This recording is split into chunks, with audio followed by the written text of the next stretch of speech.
Welcome everyone to this special edition of sportsbookreviews.com Roundtable. It's a very special edition as well because I've sent my scouts out. My scouts become general managers and they're also going to give us 3 tips each out of the NFL draft that is upon us. And as we are live, join in the chat. Give us some of your selections. They might be a little bit obscure and it's not got to be first round. It can have any part of the depth. Now, my scouts are Donnie, Drew and Teddy.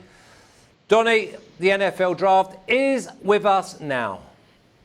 Yeah, it's great. It's a great time to be alive. I mean, at this point right now, this is all we have hope to look forward to is actually Thursday night's round 1 NFL draft. Might as well be the Super Bowl as we're getting ready for it. Betting strategies coming into effect. Odds are changing. Usually this is just a normal Sunday afternoon for us, but now turns into a primetime show on Thursday. That's sure to go wrong, and I'm here for it, Flash. Well, I'm really going to be testing you boys out. Obviously, I'm testing myself out, and it will go on record. And I'm going to ask you to be the scouts and the general manager to actually pick the talent that you want, regardless. It can be rated at 165 in the draft. You can go for number 2. I don't really want us to be duplicating, so we're going to have to use our knowledge. Drew, I'm going to let you go first, and I'm going to let you throw in your first pick. Okay. Well, if I'm a general manager, if I'm a talent scout here, and I'm looking across the league over the last handful of years, I'm noticing a pretty clear trend that it is very difficult to come by top-tier talent in the tackle market, top-tier talent in the defensive backfield, in the free agency market. So I'm going to lean in those 2 directions. And, in particular, if I'm in the AFC and I'm looking at, hey, I want to make it to the Super Bowl, I'm going to have to go through the likes of Kansas City. I'm going to have to go through the likes of Baltimore. I want a player in Simmons who I feel like is the perfect stopper for Lamar Jackson. He is the disruptive player that you can kind of move around, your chess piece that you can really move around to disrupt a player like Pat Mahomes. And I think he's kind of the perfect guy that you want on your roster if you're in the AFC competing for a Super Bowl. So give me Simmons out of Clemson. I think he has by far the highest upside of these defensive players in this year's draft, not named Chase Young. And again, kind of player that you really just can't come by in the free agency market, last couple of years at least, as an indicator. Well, there's one that I'm going to have to just tick off my list because I had, obviously, Clemson linebacker Isaiah Simmons, but he's gone earlier in the draft before my pick comes along. And I agree with you. The perfect spy to stop them quarterbacks making runs off broken plays. Teddy, Isaiah Simmons has gone. Who's your first up?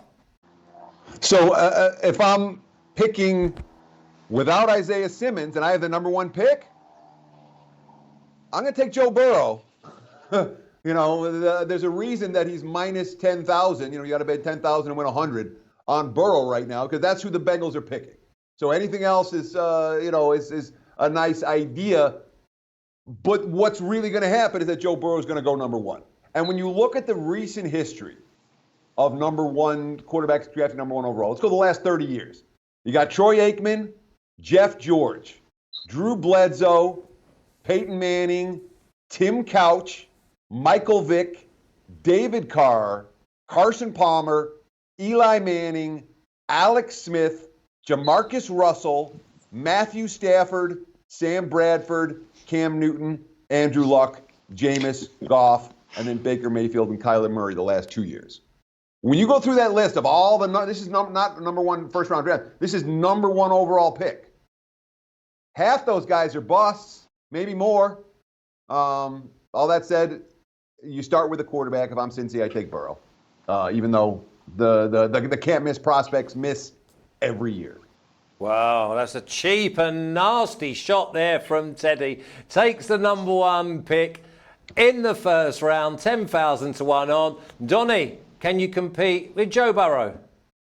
No, you can't. He's going number 1 to Cincinnati. I think we can understand that. But if we're taking a look at the top 6 picks in the NFL draft, outside of the Detroit Lions, I honestly think they all should go quarterback. I think the Redskins would be foolish to pass up on Tua. I also think that obviously if Detroit can trade out, they can stack up their draft picks by moving back. Also, the New York Giants, I've never been sold on Daniel Jones. I think Tua will be a home run there. For the Dolphins, Tua. For the Chargers, Tua. So what I'm getting to say here, Flash, each one of these teams outside of number 1 overall, they are foolish to pass up on a franchise quarterback. Daniel Jones isn't your franchise quarterback. Dwayne Haskins isn't your franchise quarterback. Looking at Tyrod Taylor is not your franchise quarterback. Fitzpatrick is not your franchise quarterback in Miami. One of these teams has to take Tua, and if he slips down to number 5 to Miami, that is a slam dunk home run. But as I said, things are sure to go wrong here, Flash. The number 4 pick for the Giants, I wish we could just fast forward past the first 3 and watch the Giants absolutely annihilate this pick in a bad way, Flash. Well, I'll tell you what, I'm going to go right away and listen, I look at the rankings and it says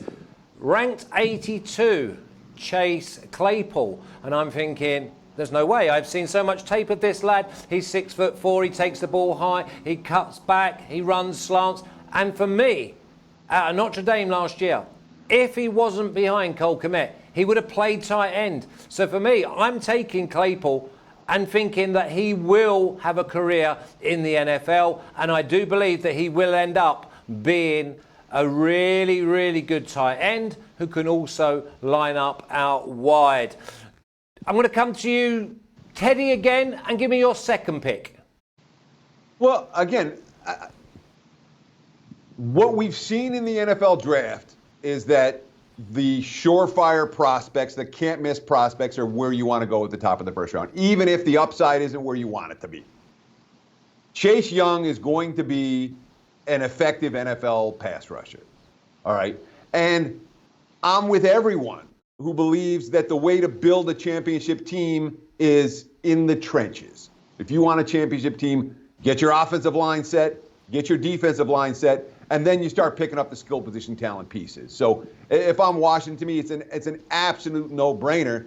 I thought about putting him at Cincinnati at 1 with Chase Young, but I do think that when you have a clear need at the QB position and a clear number 1 QB, you got to go in that direction. But in my mind, Chase Young may well be the best player in this draft. I'm the Redskins. I have to take him at 2, and I disagree strongly with Donnie's assessment that 5 of the first 6 teams need to pick QBs. When you wasted a first rounder on Daniel Jones last year, or you wasted a first rounder on Dwayne Haskins last year, there's no way you go back to the well the next year before either guy has even had a chance to have a full cup of coffee in the NFL and say, well, you go sit on the bench. We're going to take the next project. I would not draft a QB if I'm either of those squads. And again, given the history of first-round quarterbacks, I'm not a big fan of drafting QBs at all. I tell you what, that's the reason you've been in this game so long, Teddy. You've picked up number 1, Joe Burrow. You've picked up number 2, Chase Young. And any other year, Chase Young is number 1. He is absolutely ready for the NFL. And I see him munching quarterbacks from game 1. Donnie, any response to Teddy not liking New York Giants taking Daniel Jones? No, I mean, Daniel Jones, taken last year, number 6 overall, you have to ride or die with him, especially since you're sitting there with a GM that was in the seat last year and picked a guy. It would be hilarious if Gettleman comes out, hires a new head coach, and then just throws away the number 6 overall pick and actually moves up or stays in his spot where he is and takes another quarterback. That would be a hilarious waste to draft capital. At least if you're taking a look at the Redskins, number 2 overall, you say, hey, new coach coming in, technically new regime. Maybe they don't want Dwayne Haskins. You can see that taking place, similar to what the Arizona Cardinals did with shipping out their, Rosen as a backup quarterback now with the Miami Dolphins. But for the Giants, and again, I hope I see it, because being an Eagles fan, I like to see the death and demise of the Redskins, the Giants, and also the Cowboys. For the Cowboys to, we'll talk about them a little bit later, but just the Giants itself, look, they better get somebody to fix up their offensive line. I mean, when you're going to have some younger guys out there where you pick like the Dallas Cowboys back in the early 90s had the triplets with Michael Irvin, Emmitt Smith, and Troy Aikman. They're trying to symbolize some sort of that. So even if the Giants come out and draft a top-level wide receiver at number 4, theoretically, it's nice to grow the young running back, the young quarterback, and also the young wide receiver all together. If I'm the Giants, I'm making a pick like that. But again, hey, it all banked on Daniel Jones. If he turns out to be a good quarterback, you have a good football team. Same way it can be said across the entire NFL here, Flash. Donnie, who's your number 2 pick going to be? Well, I was just going over a couple of things like sliding way down in the draft, somewhere around that 3rd to 4th round. I think you get a steal with Devin Duvernay out of Texas, 4.3, 940, nice little slot guy. And we're saying, look, it's the advance of the pass down the field. Give me the slot guy with some burners. I'm taking Devin Duvernay, getting some prime talent down that 3rd or 4th round here, Flash. I love that. I love that knowledge, and I love that when everyone's looking in the front window, normally that's the stuff that they want to sell. I want to go out the back and see what I want to buy, Drew. Well, I think especially if you're heading into this draft, if you're the Giants, or really if you're any team in the NFC, you have to be thinking, man, a lot of the contenders have one thing in common in the NFC, and that is that they have tremendous pass rush. They have tremendous depth at the defensive line, and it is paramount to you to come in to this draft cycle and come away with a first round or at least first round talent offensive line project to bolster up your position in the trenches, because you look at who made the Super Bowl from the NFC last year in the San Francisco 49ers, and what was their blueprint. They just had massive defensive line depth. They came at you in waves. You absolutely need a counter to be able to neutralize that if you're fighting for an NFC West title, if you're fighting for an NFC title. Packers were in the mix with some incredible pass rush from the Smith brothers, not really brothers, obviously, but from the Smiths. And then, across the board, every contender in the NFC, as far as I can tell you, is going to be stacked on the D-line. And you absolutely have to counter that. So give me the best offensive lineman off the board. There's a pretty clear top tier of 4 guys, in my opinion, who all will make day one plug-and-play starters in the O-line. I will take my chances with Wirfs as the guy that I think has the highest upside out of this group, largely just because he has the measurables you can't teach. You get him with a solid veteran group. He's immediately going to improve your athleticism and your performance, your ability to do different things schematically with your offensive line to counter some of the pretty dynamic pass rush schemes that are out there in the NFL. So if I'm picking at the top of this draft and I want to bolster up my O-line, give me Wirfs as kind of the next guy that I think can really be a standout from the offensive line group this year. Okay, well, my second pick is going to be right through my pocket. Everyone knows that I got the Eagles at plus 2,500. So now, what do I want if I'm the Eagles? I want a vertical deep threat. So I'm going to go with Clemson's T. Higgins. He can run, he cut back. He's going to keep the corners honest. And by the way, 27 touchdowns is a record with DeAndre Hopkins and Sammy Watkins. And yet he's down at maybe halfway through the second round. So for me, I think he's absolutely everything that the Eagles need. Go downfield, make sure you keep him honest, and then cut back and move the chains. I think he'll be an absolute weapon, and I'm so pleased to be able to get him. T. Higgins from Clemson, 6'4", and by the way, he has hands like a surgeon. Donnie, I'm going to come back to you. Third and final pick. Pick me an absolute stormer.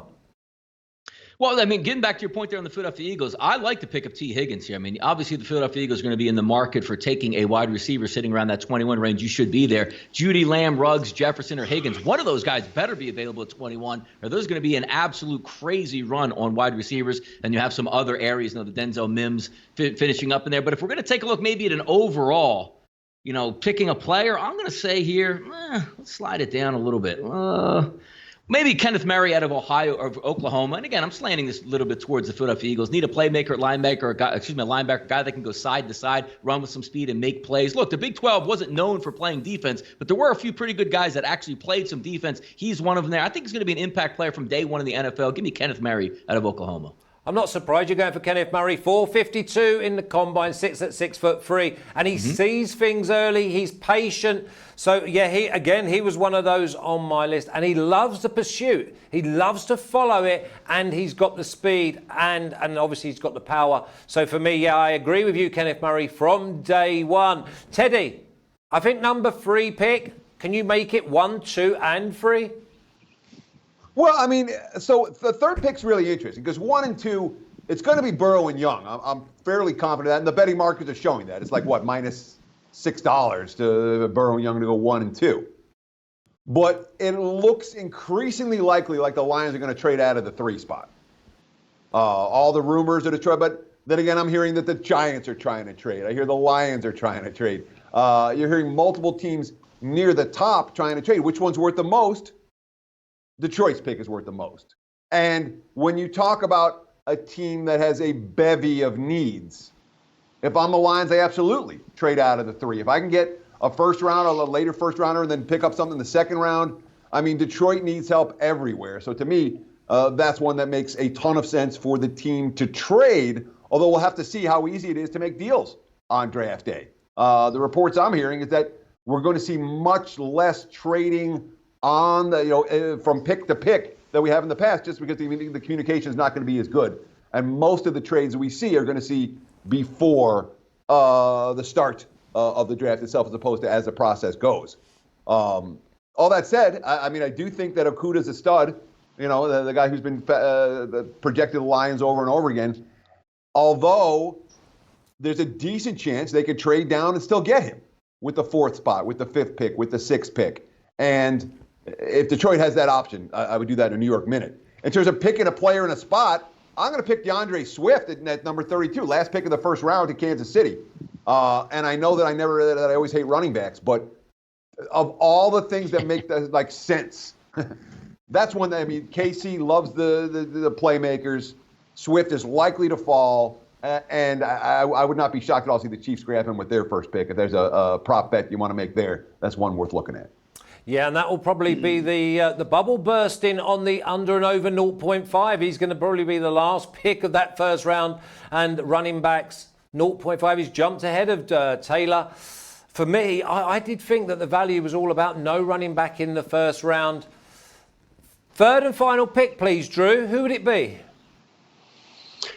So I'm going to go way down, and I'm going to wait until probably round 3. And I'm going to take a guy that I do think can compete as being the best quarterback in this class in Jalen Hurts. I think Hurts has been broadly overlooked just because you have guys like Burrow who, put on such a spectacular show last year, and you have guys like Tua who have such clear ceiling in terms of their athleticism. And Hurts has kind of quietly fallen all the way into like 6th, 7th, 8th best quarterback by some scouts in this draft. I think that's pretty ridiculous. I think he pretty clearly has the tools, has the upside in just in terms of his understanding, his knowledge of the game, his ability to learn and progression and grow and be a starter in the NFL. I think is relatively realistic possibility. So if I'm set at quarterback position for the next couple of years, if I'm the Steelers, and I think I got 2 more years out of Big Ben, and then I want a replacement to come in because it sure as heck ain't Duck Hodges, and it sure as heck isn't Mason Rudolph at this point for the Steelers. I'm taking a look at a guy like Jalen Hurts. I'm bringing him in, and I'm grooming him to be the guy to take over in a couple of years if I'm a franchise that sees that in the future. Yeah, he's going to be very low down, and yet he's got all the credentials, and he had a really good combine as well. Now, my third and final picks, I'm going to go with Georgia's offensive lineman, Andrew Thomas. I think he's like 315 pounds, 6'5". He's patient. He's got hands. I think that he's going to obviously block up to give your QB, because it's all about either you get into the QB or you're trying to protect the QB. But obviously with someone like Andrew Thomas, he's going to be able to open up lanes as well, because he's probably 4.5, 5 foot wide as well, and that's before his wingspan. So for me, Andrew Thomas is my third pick, and that's to go with obviously T. Higgins. Please go to the Eagles. If I gave you one pick of a real dark horse, Donnie, who would it be? Well, looking at some value later, because obviously the meat and potatoes of the draft come really on day 3, that 4, 5, 6, and 7, and those type rounds. A guy, one of my favorite teams in college football that I've watched over the past 4 years, 52 straight starts, inside linebacker, is really a devalued position in the NFL, similar to what the running back position has been. But you're looking at a guy in Shaq Quarterman that started 52 straight games. Every single time he's laced him up at Miami, he was a starter. So obviously you are going to get some wear and tear. Only ran about a 4.7 40, not a great sideline-to-sideline guy, but these are the type of guys that can fill in during your football team, play special teams, and certainly get a lot of value if you're going to get a guy with 52 career starts in a major level conference. I'm going to take a shot on Shaq Quarterman around that 5th or 6th round here. Yeah, I don't know if you're taking much of a chance there, to be honest, because this whole draft seems to have plenty depth on it, Teddy. Who would you give me as a dark horse? And for you, I suppose a dark horse is around 10 or 11. No, at least I got a second rounder this time or so. I think there was some nuance to this broadcast that I missed slightly. But certainly when it comes to a guy that stands out to me as a real potential impact player, Jalen Reagor, the wide receiver out of TCU. And when you start talking about impact players in the second round, in the third round, guys that have potential to be game breakers, I'm interested in players like that. And Reagor, to me, is a guy that showed it on the field in college. Showed the hands, showed the speed, showed the route running ability. His measurables aren't first-round measurables. So guys like that slide. I think Jalen Reagor is going to be a stud for whatever team finds him. And again, he's in this. He'll go on the second night of the draft. He won't go in the first round. That's the big thing, Drew, with this draft is that, yes, we're all hyped up and we're wanting to know. But the more and more we look at it and the closer and closer we get to it, there's going to be so much value on the second night and obviously on Saturday morning. Yeah, no, I couldn't agree with you more. This is one of the best drafts we've had in the last 5 years from a talent standpoint. There's not a huge concentration really at the top of the draft, which is why teams like the Lions, who it makes so much sense for them to trade out, there's not really like so much demand for teams to trade up because, you can put together your draft board and, if you're picking 10, 12, 13, 15, there's going to be someone really freaking good there. Like you're going to be able to fill a need. You're going to be able to, short of pass rush, this draft is absolutely stacked. And I think that's going to really make it interesting to see if anyone can facilitate trades on draft day. And I honestly, like all of this is making me think even more is that the teams that have traded out of the first round already, teams that don't have a first round to pick, like I don't know what their strategy was coming into this draft. Teams like the Houston Texans, you don't have a round one draft pick and you couldn't get a first overall pick, a first round pick for DeAndre Hopkins. Like this is a criminal malpractice on the part of Bill O'Brien to find himself on the outside looking in here at day one of this draft, and Texans don't even get a first round pick. I think, but I agree with you overall. There's going to be some amazing players there on day two. I love the Jalen Reagor call by the TCU wide receiver. I've heard he's like as high as 3 on some draft boards in terms of wide receivers. Eagles in particular, I know have expressed a lot of interest in him as a potential suitor. That's a great call. And actually, you had Andrew Thomas, offensive lineman for Georgia. His mate there, Isaiah Wilson, underclassman. Not a lot of people have, had really kind of broken down the tape and studied him closely because he was kind of a late entry throwing his hat into the draft this year. He's amazingly talented, and some team is going to steal him in the second round after we see, say, 6-7 offensive linemen go in round 1. You're going to see Wilson come off the board, I think, pretty early in round 2, and some team is going to get a bona fide starter for like a good 6-8 years. He just needs a little bit of time to develop because he's an underclassman and he's going to get a hell of a lot bigger.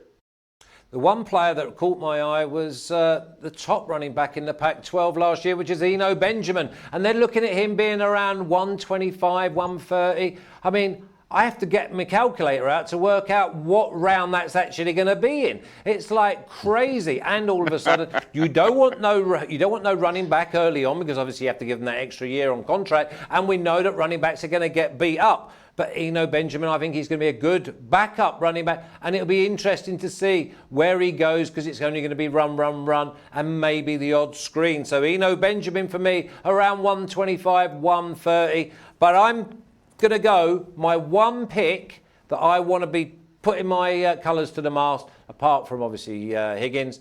I think that Chase Claypool, I want him to be Gronk-esque. Donnie, what are you really looking forward to in this draft?